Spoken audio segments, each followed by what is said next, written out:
pour faire suite à la vidéo de Mazda qui veut se relancer sur l'électrique et pourquoi pas le prolongateur d'autonomie, je me renseigne un peu sur le moteur rotatif, au final, qui est très défendu par certains, mais je suis pas sûr que ce soit une bonne technologie, et même pour le thermique, quoi. Donc on va pas tout lire, l'article Wikipédia c'est un peu long. On va lire les avantages et inconvénients et puis l'intro, quoi. Un moteur rotatif est un moteur à explosion tournant autour de son vilebrequin qui reste fixe. Ce type de moteur en étoile était très courant au début de l'aviation, quand le rapport puissance-poids était le critère principal devant la consommation et la fiabilité. Bon, c'est pour les avions apparemment, hein, déjà. Cette technique s'est largement utilisée sur des moteurs d'avion durant la Première Guerre mondiale. Il est courant d'appeler abusivement moteur rotatif les moteurs à piston rotatif tels que le moteur Wankel, le quasi-turbine. Donc au final, c'était vraiment une technologie du XXe siècle, hein, très clairement, hein, voire fin 19e. Alors avantages, inconvénients.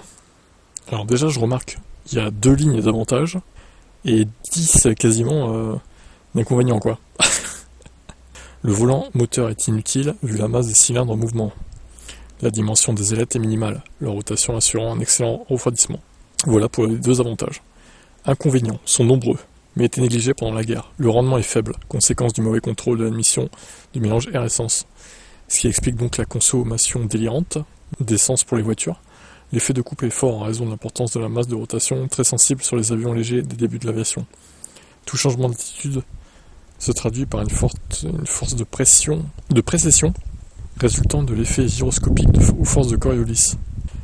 La lubrification était très compliquée, le problème étant résolu par un circuit d'huile ouvert pour 5 litres de carburant. 1 litre d'huile était injecté en tête de cylindre, de la nécessité d'un capot supérieur pour sauvegarder la visibilité du pilote. Ouais, mais j'avais entendu dire sur les voitures que la conso d'huile était très élevée. Bah écoutez, même si c'est pour les voitures, c'est des versions miniatures des avions, les moteurs, au final les mêmes problèmes sont là, hein. L'absence de réglage de puissance, pas de carburateur obligeait à un fonctionnement en tout ou rien, atterrissage moteur coupé obligatoire. Ok, maintenance délicate.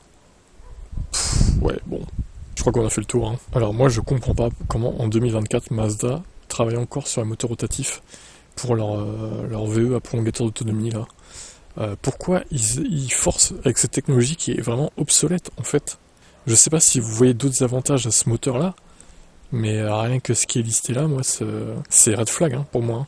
Rien que la conso des voitures est délirante en fait. Bref, pour moi c'est une technologie à éviter, même si tu veux un VE à prolongateur d'autonomie, quoi. Puis en plus c'est pas fiable, hein. Bon bref, ciao.